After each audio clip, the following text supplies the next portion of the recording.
When Isaac proposed, he planned it so well that he did it on his birthday, so I would not even suspect it.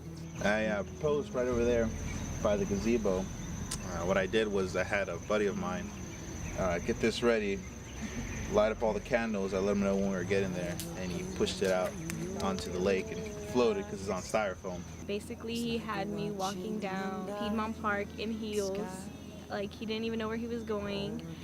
And so I was finally a little fed up, and I was like, can we just stop for a second? And but he asked us to keep walking towards the gazebo. When we are about to get there, he pulls out his phone and he tells me he makes me a video. And when I watched it, I started crying because I didn't do anything special for him on his birthday like I usually do.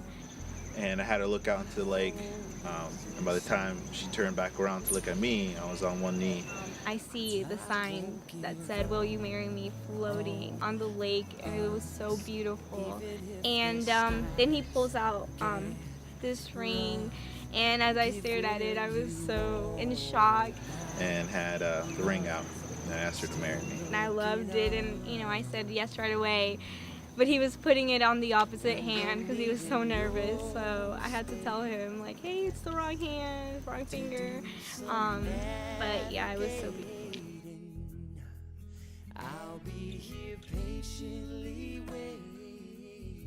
I was the first one to say I love you. Now, I don't really remember it because I was half asleep. But the fact is, to this day, I never regret saying that to her.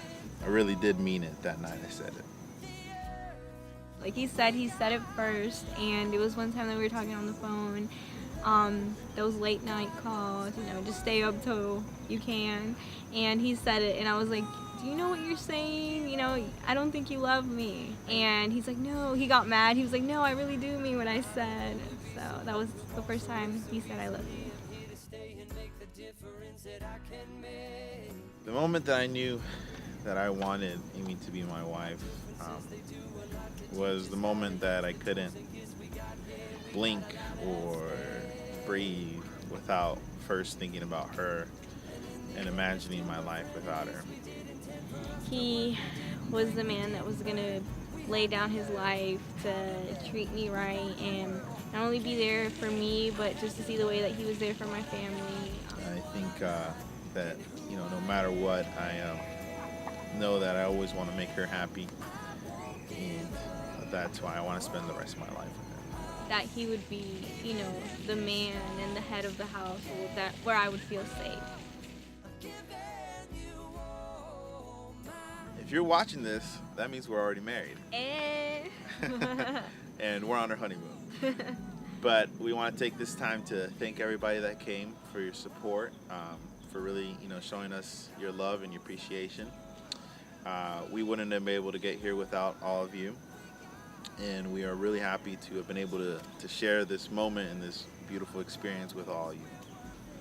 Okay, we just want to again thank you so much for everything, for your emotional support, financial support, and for being with us along the way, and getting to see the new journey with us as well. Thank you so much. We love you guys. Still looking up.